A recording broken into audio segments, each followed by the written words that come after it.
Saudara-saudari terkasih, apakah saudara sudah memulai hari ini dengan penuh sukacita dan punya niat untuk berbuat baik meskipun kecil?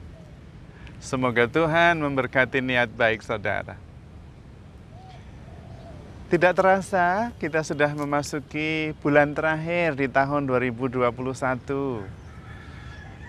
Kesempatan bagi kita untuk melihat kembali apakah yang dulu pada waktu tahun baru kita cita-citakan, kita niatkan, sekarang sudah terwujud karena sudah bulan terakhir di tahun ini.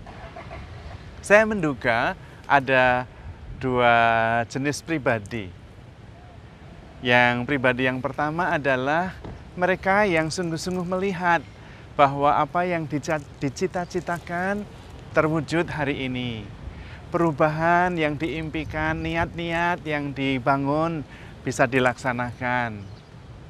Tetapi juga saya menduga ada juga sekelompok orang, mungkin lebih banyak daripada yang pertama, yang ketika melihat kembali resolusi yang mereka buat pada awal tahun tidak terjadi menjelang akhir tahun. Bahkan ada yang lupa apa yang dulu diniatkan pada waktu awal tahun, tahun yang baru. Mengapa ada perbedaan hasil? Padahal sama-sama 1 tahun, padahal sama-sama mempunyai niat. Mengapa yang satu berhasil menjalankan niat dan mengalami perubahan, sementara yang lain sama saja? Saya menduga yang dulu pada waktu tahun baru mengharapkan perubahan, itu mengharapkan perubahan yang keliru. Kalau kita mengharapkan keadaan menjadi lebih baik, relasi menjadi lebih baik, biasanya tidak terjadi perubahan itu. Karena menurut kata pengkhotbah, di dunia ini tidak ada yang baru. Matahari terbit, lalu tenggelam lagi. Hari baru muncul terang, malam menjadi gelap.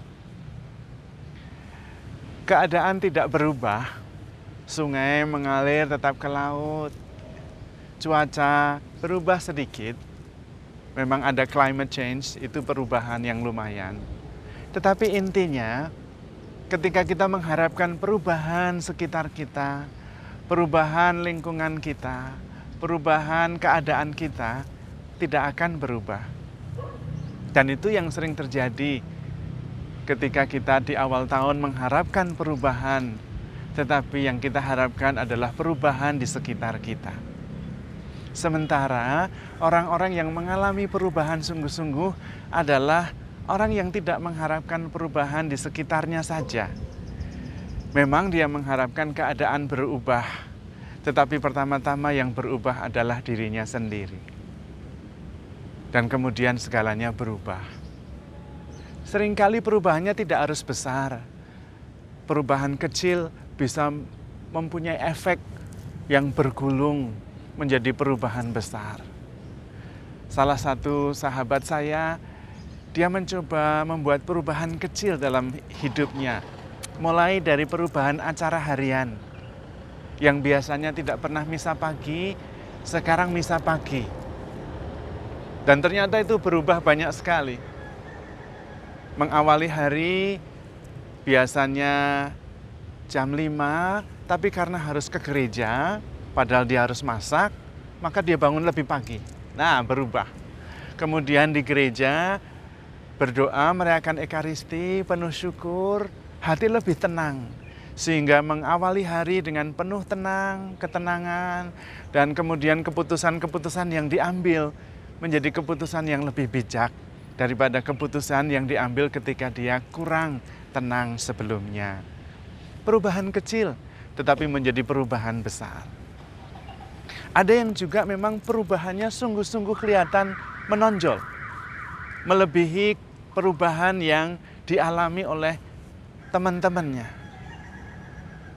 Karena dia yakin dan melihat, kalau memang menghendaki perubahan besar, melebihi rata-rata teman-temannya, maka dia sendiri harus meningkatkan kualitas pribadinya, melebihi teman-temannya. Dan itu benar. Dia sendiri menyadari, kalau dia meningkatkan kualitas pribadinya, melebihi teman-temannya, maka hasilnya juga melebihi teman-temannya. Karena memang yang seringkali membuat kita frustrasi adalah kita mengharapkan bahwa nasib kita lebih baik dari teman-teman kita. Kita mengharapkan kebahagiaan kita lebih dari teman-teman kita. Tetapi kita melakukan hal yang sama saja. Atau bahkan tidak melakukan apa-apa. Padahal perubahan yang kita alami sejajar dengan perubahan yang terjadi dalam diri kita. Kalau kita ingin mendapatkan hasil 2 kali lipat, maka kita harus meningkatkan kualitas pribadi kita 2 kali lipat. Karena memang dunia kita berubah hanya kalau kita berubah. Karena itu sebetulnya ada clue, ada tanda-tanda yang membantu kita untuk mengadakan perubahan di bidang apa. Yaitu clue-nya adalah ketika kita menghadapi dan mengharapkan perubahan di suatu tempat yang kita harapkan berubah, disitulah kita perlu berubah. Maksudnya begini, ada orang yang nyaman-nyaman dalam pekerjaan, tetapi ingin mengharapkan perubahan dalam relasi di rumah tangga. Nah, persis di situ kita yang harus berubah. Bukan di pekerjaan, tapi dalam relasi rumah tangga. Ada yang rumah tangganya baik, aman, lancar, tapi menghendaki perubahan di pekerjaan. Persis, disitulah kita harus berubah, di pekerjaan itu.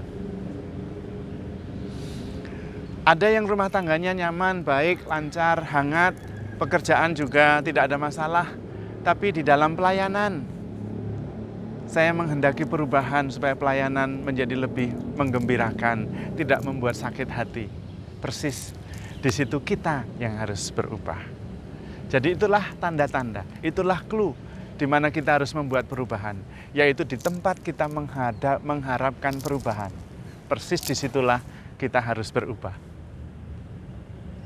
Dan kalau kita ingin mengharapkan perubahan yang nyata di sekitar kita, melebihi teman-teman yang lain, disitulah kita harus berubah 2 kali lebih banyak. Karena memang dunia ini tidak berubah kecuali kita sendiri yang berubah. Perubahan bisa mulai dari yang kecil, tetapi kemudian bisa bergulung-gulung menjadi bola salju yang membawa perubahan menjadi lebih besar.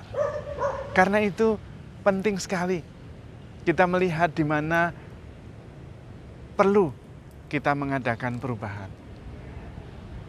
Di mana kita harus berubah, yaitu di tempat-tempat ketika kita menghendaki perubahan itu. Sehingga ketika kita mendekati akhir tahun, kita bisa melihat bahwa apa yang kita harapkan dulu, resolusi yang kita buat, niat, janji yang kita buat di awal tahun, sungguh-sungguh terbukti dan menjadi kenyataan. Kuncinya hanya satu, kita sendiri. Karena kitalah sebetulnya yang menjadi kunci perubahan itu. Kita juga yang menjadi solusi dari setiap persoalan yang kita hadapi. Tapi pada saat yang sama, kita juga yang menjadi penyebab dari seluruh masalah yang kita hadapi. Karena itu, kabar baiknya adalah kalau kita menghadapi persoalan, kita juga yang bisa menyelesaikannya. Dan kalau kita menghendaki perubahan, kita juga yang harus berubah. Dan semuanya itu bisa dilakukan karena itu masalah kita, bukan masalah orang lain. Maka mari kita fokus meningkatkan kualitas pribadi kita, terutama dengan bermodalkan kasih dari Tuhan yang begitu besar. Dan dalam perubahan, dalam mengusahakannya, kita tekun dan hati-hati. Handle yourself with care, because you are loved. Tuhan memberkati.